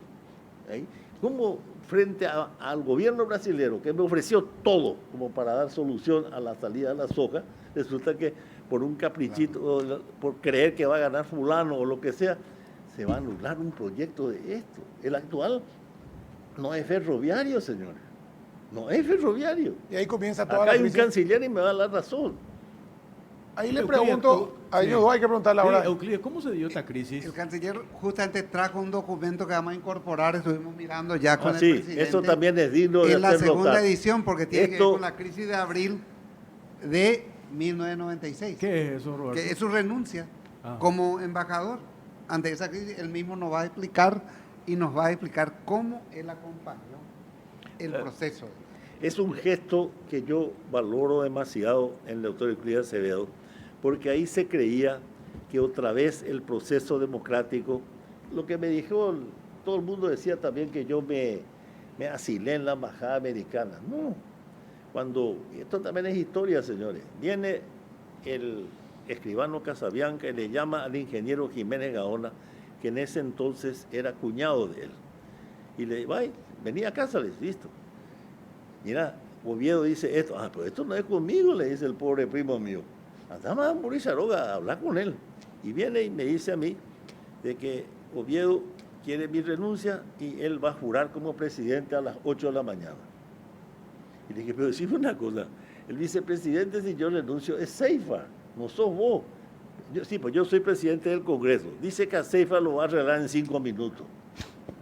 No sé, señores, qué quiere decir eso, pero les repito textualmente, ¿verdad? Lastimosamente murió. Bueno, le dije, no, vamos a hablar acá, vamos a hablar con Ángel. Y acercámonos que estaba con todos los embajadores, estaba el nuncio. De repente el embajador americano viene por atrás y me agarra del brazo. Y me dice, el doctor Laí no sabe esto. No sé, embajador. Muy bien, se retira. Agarra un teléfono y empieza a llamar, ¿verdad? No sé a quién. Yo miré así de reojo, ¿no? Y posteriormente, después de un rato, cuando ya empieza a ir la gente a Murizaroga, me vuelve a agarrar. Me dice, tengo instrucciones de mi gobierno de llevarlo a la embajada a usted. Pero ¿cómo voy a dejar? Tengo toda esta cantidad. Le pido por favor. Y me voy. En una camioneta F1000. Me subió y yo no tenía la llave. Llamen al tipo. Un drama. Me voy a la embajada y me sentamos ahí. Había un jugo de naranja. Me dice, espere un ratito, ya enseguida van a hablar con usted. Y ahí conocí la sala de guerra de la embajada. Un cuarto 4x4 ahora sido lleno de... Y una mesa, ni un micrófono, nada, ¿verdad? Y ahí escucho que me dicen, señores, le pedimos que usted no renuncie. Si usted renuncia, el proceso democrático del Paraguay retrocede otra vez. Textuales palabras. No renuncie. Le dije, señores, yo lo que estoy haciendo es ganar tiempo. No quiero. Yo demasiado vi ya sangre derramada en mi niñez la revolución del 47, y pedí a Dios que en mi gobierno una gota de sangre no caiga. De modo que lo que estaba haciendo era evitar eso, porque él estaba muy eufórico, es capaz de tirotear, bombear. Y bueno, no hay, como dijo acá el canciller, no hay revolución que triunfe de día, siempre es de noche el tema. Y bueno, esa fue la salida. Euclides. Sí, no, quiero comentar algo muy extraño, pero para recordar, el golpe del 89 se organiza en la Embajada Americana. Teníamos el guión, Domingo Laíno, Jorge Darío Cristaldo y yo. Después la reunión con el general Vernon Walter y el general Rodríguez, a quien le dice, usted es el líder del Nuevo Paraguay o su destino será Noriega. Roula es quien era la jefa de la sección política. Estando yo en Madrid, me llama por teléfono, me dice la secretaria, la embajadora de Bulgaria le quiere llamar. Dije, ¿qué quiere la embajadora búlgara? Dijo, no, en realidad es la embajadora norteamericana en Sofía que quiere hablar. Hola, Euclides, soy Rose. Estoy como embajadora en Bulgaria. Te ruego, te tomes el primer avión y venite a Sofía. Hay algo raro en tu país que tenemos que seguir de cerca para salvar la democracia. Ahora yo me voy a Sofía y desde Sofía monitoreamos todo esto que está contando el presidente Guasmosio. No sabíamos en qué iba a terminar. Y he aquí que yo preparo mi carta de renuncia al presidente Guasmosi cuando todavía la cosa era incierta. Entre otras cosas digo, hemos equivocado, señor presidente. Por lo tanto, el camino y mis esfuerzos han resultado vanos. La democracia paraguaya ha devenido en rehén de un déspota codicioso que acaricia el pasado y se regocija con el atraso. El mesianismo autoritario ha podido más que la soberanía democrática. La civilidad y la constitución han sido violentadas y en consecuencia debo optar entre ejercer la tarea de falso profeta de una democracia con centinelas o volver a las trincheras de la democracia. Y tengo ya años suficientes como para enmendarme o distraerme de mi compromiso democrático, por lo que no me queda otra cosa sino recurrir a los viejos útiles de la palabra y la militancia para recomenzar la inacabada labor por la democratización del Paraguay. Bueno, entre otras cosas, me uniré a miles y miles, no importa eso ya. Esto no llegó nunca, mandé por fax, pero Pato Melgarejo agarró y escondió porque ya la cosa se terminó. O sea, son cosas de nuestra historia que tenemos que aprender, que el conflicto no nos conduce a nada. Para eso están las reglas democráticas que el presidente Guasmosi la ha cumplido y creo que la enseñanza política que nos da su memoria es justamente que tenemos que respetar la ley si efectivamente queremos ser republicanos. Ya Pandaupeche y compañero presidente. Señor. Y tiene que ser la justicia, caiga sobre quien caiga. Si no, señores, acá no va a haber paz en esta república. O sea, respetar, diría yo, las bases de la institucionalidad de la república. ¿Cómo terminó esta crisis? Va a cerrar y nos vamos a la última pausa. Y esto terminó primero dilatando el proceso. Con Babe. Con Babe. Y el encargado del arreglo de esta cuestión era Víctor Galeano Perrone, que iba y venía con Rafael Casabianca, otras veces con otra persona, y Oviedo le insistía de que se debía traer la renuncia de Guasmosi antes de la medianoche. Pasó la medianoche, vamos a darle media hora más. Víctor Galeano Perrone iba y venía otra vez a la caballería, etcétera, y le decía a la gente que iban con él, miren los tanques, para impresionar. Pero Juan Carlos no estuvo solo, tuvo asesores muy buenos en aquella oportunidad. Entonces preparan una nota de permiso diciendo de que iba de vacaciones o algo por el estilo que habías dicho. No, permiso al Congreso. Permiso al Congreso. Y fue idea del ministro brasilero. Bueno, por eso digo de que hubo... Y esa nota de permiso agarra y lleva Galeano, pero que Rafael Casabianca lleva. Con el sobre abierto. No. Yo los mal utilicé a dos amigos muy queridos, Hugo Aranda y Jiménez Gaona. Y estaban esperando en la casa de Hugo Aranda la llegada de él con el sobre. Y yo del apuro ni siquiera cerré. Cerraste el Imagínense cómo lo comprometía este amigo mío, Hugo, al cual le pedí disculpas y ahora lo hago públicamente. Entonces, eso llevan. Y empiezo a Oviedo ahí a discursear del 89, etcétera, etcétera, y de repente dije, bueno, voy a leer un poco de esto. No, nunca leyó. No. Lea, le dijo a Casabianca. Y le dijo No, Casabianca, no es una renuncia. Le llama a Babi a playar que estaba Sí. en la otra pieza. A Francisco a playar. A Babi. Le dice, ¿y esto? Y general, este es un simple pedido de permiso, le dice. Correcto. Esta no es una renuncia, le dice. La renuncia debe ser expresa, le dice. Así como se hizo con el general Stroessner, le dice. Entonces entra en crisis Oviedo. Y para ganar más tiempo, le dice que se le va a nombrar ministro de Defensa Nacional, que también se ganó un poco de tiempo y iba ya amaneciendo. Perdóname, esa fue también sugerencia de los embajadores, que también me apretaban a mí, ¿verdad? Claro, pero es así. Correcto. Claro. Se ganó el tiempo, se llegó a la madrugada. Como vos decís, pues Garemante hoy con la golpe. Claro. Llegó la madrugada, no pasó nada.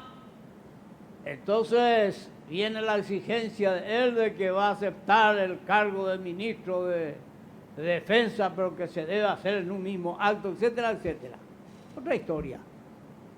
Pero lo concreto es que ganaron el tiempo necesario para que llegue la mañana. Y ya estaban los grupos enfrentados frente al palacio, el grupo que apoyaba la salida de Oviedo y los que le apoyaban a Oviedo. Y en esa circunstancia se gana el tiempo necesario, se le pasa retiro a Oviedo, etcétera, etcétera, y después ya es otra historia, la formación del tribunal extraordinario, la sentencia, la apelación, la Corte Suprema de Justicia, etcétera. Si me permitís, Sí. si hubieran dejado actuar al tribunal militar solamente, sino los asesores de Oviedo, creo que a Pleyar le recomendó ir a la Suprema Corte de Justicia Civil. Y ahí se encarajinó el tema y se alargó. O sea, lean lo que está acá, porque están todos los escritos habidos y por haber. ¿Cierto? De modo que ahí se puede saber. Y en esa circunstancia había duda de cómo estaban los votos en el Poder Judicial, en la Corte Suprema de Justicia, en que 5-4, Sí. 4-5, etcétera, etcétera. Y para descansar, no sé si te ibas a Santa Teresa o ibas de viaje, tomaste un descanso. Y en ese trajín el general Noguera le avisa a Juan Carlos y le dice: 5-4, señor presidente, hemos triunfado. Se confirma la sentencia de 10 años. Así fue. Así fue. Esa Entonces es ya la estamos en la historia. siguiente crisis, que es la de la sucesión presidencial. Hacemos una última pausa, después tenemos 6 minutos. 6 minutos y ya nos vamos. Perfecto. Última pausa, última pausa. Euclides. Euclides, ¿te vas? No, que me tengo que marchar. Vamos a esperar 5 minutos y vamos a hacer el mensaje final. Y hasta luego, tren de carga. Y 7 minutos falta Euclides. Muy bien. Bueno, última pausa, ya venimos.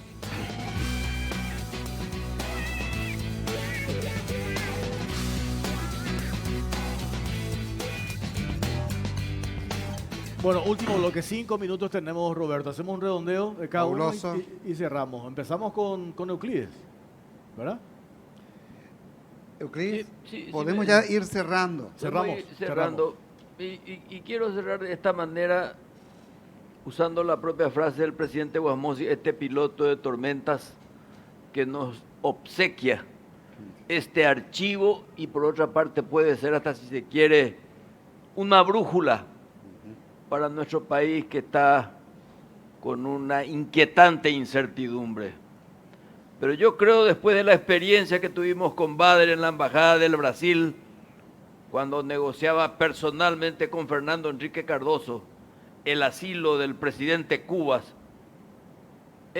con espíritu de Medio Oriente pierde la paciencia y le dice a Pericaz Neto, que ahí me entero que también era árabe, había sido casado con una boliviana, con una pistola en su cintura, el senador Rachid se para y cuán alto es, le dice a Pericaz Neto, no le haga caso a estos dos diplomáticos, esto tiene que ser firme, y lo digo como árabe y colorado a la vez. Como Y dice Pericaz Neto, ¿qué tiene que ver?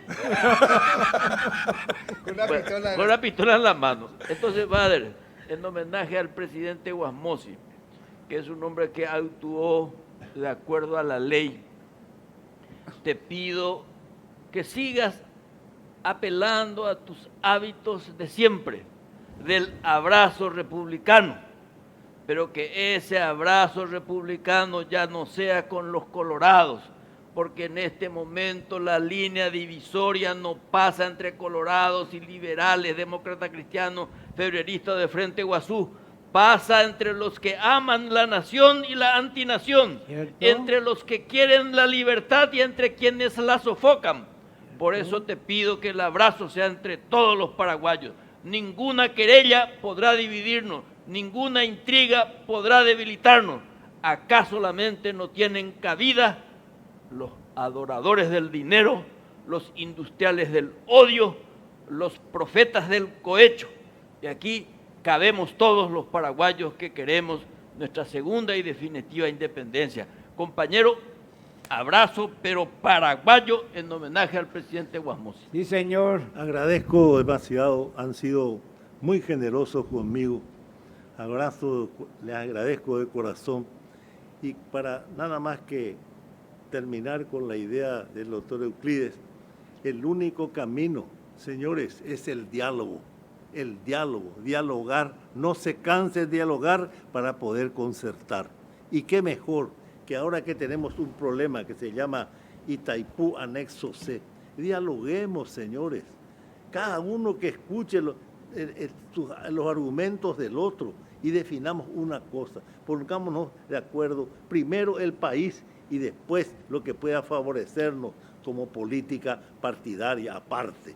Señores, seamos patriotas, trabajemos todos juntos, unidos, para defender este Paraguay que se merece paz, libertad y justicia. Muchísimas Jorge. gracias. Muy a bueno, ustedes. presidente. Sí, gracias, presidente. Jorge. A ver. Voy a recordar y hacer mías las palabras de Bernardino Caballero, ya que tocó la parte que más me gusta. Decía Bernardino Caballero en 1887 que la democracia es la discrepancia dentro de una convivencia respetuosa y que la única manera de esa convivencia respetuosa dentro del disenso era el diálogo. Y decía algo más: